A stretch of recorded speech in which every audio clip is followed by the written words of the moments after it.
அனைவருக்கும் வணக்கம். இன்னைக்கு நம்ம கவிஞரோட அடுத்த பாடலை பற்றி டிஸ்கஸ் பண்ணுறோம். அதாவது இக்கரைக்கு அக்கறை பச்சை. அது நம்ம பழமொழியாக தான் கேட்டிருப்போம் நம்மளோட வாழ்க்கையில். இது அக்கறை பச்சை அப்படின்னு சொல்லிட்டு ஒரு படம் வந்தது, நிஜமாவே வந்தது, நான் கூட பார்த்துருக்கேன். லக்ஷ்மி, ஜெயசித்ரா ரெண்டு பேரும் அக்கா தங்கங்களா நடிப்பாங்க. அதில் ரெண்டு பேரும் லவ் மேரேஜ் தான் பண்ணிப்பாங்க. லக்ஷ்மி ரவிச்சந்திரன் ஒரு கவிஞர் மாதிரி இருப்பார். அதனால் லக்ஷ்மிக்கு அவரோட கவிதை மேலே ஒரு காதல் வயப்பட்டு அவங்க கல்யாணம் பண்ணிக்கிறாப்புல இருக்கும். ஜெயசித்ரா ஒரு பெரிய மல்டி மில்லியனரான ஜெய்சங்கரை கல்யாணம் பண்ணிக்கிறாப்புல காமிப்பாங்க. இதில் என்ன ஆகிட்டனா, ரெண்டு பேரோட அக்கா தங்களோட வாழ்க்கையில் என்ன ஆகும்னா, கவிஞர்கள் அப்படின்னு சொல்லிட்டு வரும்போது பார்த்தோம்னா, எல்லா கவிஞர்களுக்கும் தினமும் பணம் அப்படி கொட்டி குவிக்கும்னு சொல்ல முடியாது. நம்ம கண்ணதாசன் அது மாதிரி பெரிய பெரிய ஜாம்பவான்களுக்கு தான் அந்த கவிதை, அந்த காசு, அதில் நல்லபடியாகவே வாழ்ந்துட்டார் நம்ம கவிஞர். நம்ம கதை பிரகாரம் வர ரவிச்சந்திரனுக்கு அவ்வளோவா போதிய வருமானம் இல்லை. ஆனால் கவிஞர், அதனால் அவங்க சாதாரண ஒரு வீட்டில் தான் இருந்துகிட்ருக்காங்க. ஆனால் ஜெயசித்ரா இருக்காங்க பாருங்கள், அவங்க ஒரு மல்டி மில்லியனர் ஜெய்சங்கரை கல்யாணம் பண்ணியிருக்காங்க. அவர் பிஸ்னஸ் மேனுங்கிறன்னு அவங்க பெரிய பங்களாவில் இருக்காங்க. ஆனால் இங்கே சாதாரண வீட்டில் இருந்தால் கூட ஓலை குடிசை மாதிரி காமிப்பாங்க சினிமாவில். இருந்தாலும் இதில் இவங்க ரெண்டு பேரும் ரொம்ப அந்யோன்யமாக இருப்பாங்க. சைக்கிள் மட்டும்தான் இருக்கும். சைக்கிளில் தான் அவர் கூட்டிகிட்டு போவார் லக்ஷ்மியை. அதில் ஒரு சாங் கூட இருக்கும், ஊர்கோலம் போகின்ற கிளி கூட்டம் எல்லாம் ஊரார்க்கு சொல்லுங்கள் இன்று, ஒரு ஜோடி கிளி நாங்கள் வருகின்ற நேரம் அப்படி போகும் அந்த பாட்டு. அதில் ரெண்டு பேரும் சைக்கிளில் போவாங்க. அவங்க ரெண்டு பேரும் ஒரு காரில் போகிறதாப்புல காமிப்பான். நடுவில் ரெண்டு பேரும் மீட் பண்ணிப்பாங்க. மீட் பண்ணிக்கும்போது லக்ஷ்மிக்கு காரை பார்த்த உடனே, ஐயோ நம்ம கையில் கார் இல்லையே, நம்ம தலையெழுத்து இந்த ஓட்ட சைக்கிளில் வரமே அப்படிங்கிற உணர்வோம். ஜெயசித்ராக்கு அக்கா அழகாக கணவரோட உட்காந்துட்டு சைக்கிளில் ஜோடியாக போகிறாங்களே அப்படிங்கிற ஒரு பொறாமை உணர்வோம். அந்த நெருக்கம் இல்லை. காரை முன்பக்கம் ஒரு ஓட்டிகிட்ருக்கோம். ஜெய்சங்கர் பிஸ்னஸை பற்றியே திங்க் பண்ணிகிட்டு இருப்பார். அதனால் ஜெயசித்ராக்கு ஒரு மாதிரி போரிங்காக இருக்கும்.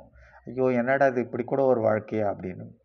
அப்போ தான் நினச்சிப்பாங்க. இது மாதிரி சின்ன சின்ன விஷயங்களை அந்த படத்தில் ரொம்ப அழகாக டைரக்டர் குறிப்பிட்டிருப்பார்.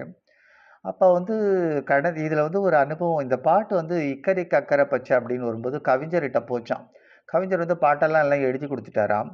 எம்எஸ்விட்ட சொல்கிறாராம், தயவு செஞ்சு இந்த பாட்டை இப்போ தொடர்ந்து பாடிட்டு இருக்க டிஎம்எஸோ பேர் சொல்லாமல் பெரிய பெரிய ஜாம்பவான்க கிட்ட தயவு செஞ்சு கொடுக்காத. ஆனால் அவங்க எல்லாரும் பாடினாங்கன்னா அதில் நீ என்ன கருத்தை சொல்ல போறியோ அது அது உங்களுக்கு புரியாமல் இருக்கும். புரியாமல் இருக்கோன்னா பெரிய பாடகர்கள்ன்றது, அதனால் அந்த வரிகள்லாம் கொஞ்சம் அடிபட்டு போயிடும். அதனால் நீ என்ன பண்ணு, இதுவரையிலும் பாடாத யாருன்னா பாடணும். எனக்கு என்னமோ நீ ரொம்ப நல்லா பாடுறாப்புல இருக்குது, நீயே பாடின விசு அப்படின்னு சொன்னாராம். இவருக்கு ரொம்ப ஷாக்காக தூக்கி வாரி போட்டு தான், ஐயையோ என்ன இது, நம்மளை போய் பாட சொல்கிறாரு, எனக்காலாம் பாட்டெல்லாம் வராது அப்படின்னு. பாரு நீ தான் பாடுற, நீயே பாடு இந்த பாட்டை அப்படின்னு சொல்லிட்டு கவிஞர் அவரை பாட சொல்லியிருக்காரு. அதுதான் அந்த இக்கரைக்கு அக்கறை பச்சை அப்படின்னு சொல்லிட்டு ஒரு என்ன ஆகும்னா, இல்லை அதாவது அந்த சரணத்தில் அவர் சொல்லியிருப்பார், இல்லாத பொருள் மீது எல்லோர்க்கும் ஆசை வரும், இக்கரைக்கு அக்கறை பச்சை என்றும், இக்கரைக்கு அக்கறை பச்சை. என் வீட்டு கண்ணாடி என் முகத்தை காட்டவில்லை, இக்கரைக்கு அக்கறை பச்சை என்றும், இக்கரைக்கு அக்கறை பச்சை அப்படின்னு சொல்லிட்டு அந்த பாட்டு அழகாக இருக்கும். அதில் இதெல்லாம் அழகழகான வரிகள்லாம் வரும். எப்படின்னா, இவங்க ரெண்டு பேருக்கு இருக்கிற மென்டாலிட்டி, அதாவது நம்மளுக்கு எல்லாருக்குமே ஒரு தோன்ற ஒரு எண்ணம் தானே, ஐயோ அவங்க வீட்டில் இது இருக்கே, இவங்க வீட்டில் இது இருக்கே, அவங்க பசங்கள்லாம் நல்லா இருக்கே, நம்ம பசங்கள்லாம் ஃபாரின்லாம் போகலையே. இதுதான் அந்த மனுஷனோட ஒரு குணம். இல்லாத ஒன்று, நம்மக்கிட்ட இல்லாத ஒன்று அதை யார்கிட்ட இன்னொருத்தர்கிட்ட இருக்கோ அதை பார்த்து ஆசைப்படுறது தான் நம்ம எல்லாருடைய இயல்பு. அதை தான் கவிஞர் ரொம்ப அழகாக தன்னோட பாட்டில் குறித்து கொடுத்துருப்பாரு. இது குறிப்பாக நான் சொன்னேன் பாருங்கள், இந்த பாடலை கவியரசர் கண்ணதாசன் நீயே பாடு விஸ்வநாதன் அப்படின்னு சொன்னதுனால இந்த பாட்டு என்னமோ பயங்கரமாக அவர் பாடி முடித்தவுடனேயே இந்த பாடல் மூலமா அவருக்கு பிறகு அதுக்கு பிறகு முகமது பின் துக்ளக், அந்த அல்லா அல்லா சாங்ஸு, அப்புறம் நிறைய எம்எஸ்வி பிள்ளையார் சொல்லவே வேணாம். நினைத்தாலே இனிக்கமல் ஒருமை அந்த சாங்ஸு எல்லாமே, அதாவது எம்எஸ்வி இல்லாத சாங்ஸே இல்லாத நிலைமையில வரும். அதுவும் பாலச்சந்தர், கண்ணதாசன் கூட்டி நின்றுனா நிச்சயமாக இந்த வெள்ளி விழாவில் கூட ஒரு சாங் ஒன்று வரும். ஜெமினி கணேசன் பாடிட்டுருப்பார். அப்புறம் ஸ்கூல் மாஸ்டர்னு ஒரு படத்தில் வரும். இந்த மாதிரி இந்த மனசாட்சி பாடுற பாடல்கள்லாம் முன்னெல்லாம் சீர்காழி தான் பாடிட்டுருப்பார். அது இப்போ என்னமோ தெரியல, கவிஞர் வந்து இவரை ரெக்கமெண்ட் பண்ணினதுலேருந்து எம்எஸ்வியோட ராஜ்யம் கொடி கட்டி பறக்க ஆரம்பிச்சிது. ஆனால் எம்எஸ்வியோட குரலை கேட்க நம்ம கொடுத்து வச்சுருக்கணும். அவருக்கு ஒன்லி இசையமைப்பாளர்ன்ற ஒரு இது மட்டும்தான் நம்ம பார்த்துருக்கோம். அவர் ஒரு சிறந்த பாடகர் அப்படிங்கிறது நிறைய பாடல்கள் மூலமாக நான் தெரிஞ்சுக்கிறோம். இதுக்கு எல்லாத்துக்கும் காரணம் கண்ணதாசன் அப்படிங்கிற ஒரு கவிஞர் தான். அந்த கண்ணதாசனோட மாமேதை அவருக்கு வந்து எப்படி நம்ம என்ன சொல்கிறோம், அவர்கிட்ட எப்படி ரொம்ப ஆச்சரியமான ஒரு விஷயம், தத்துவம் சரி, காதலும் சரி, அதை இயல்பான ஒரு மழை வந்து பெஞ்சிச்சுன்னா எப்படி வரும், இப்படி அப்படின்னு சொல்ல முடியாது. எல்லாம் அது மாதிரி இயல்பாக இதமான மழையிலை போல் அப்படியே ஒரு குரலாக அழகாக கொண்டுட்டு வருது. அந்த வரிகள் தன்னை போல் வருது.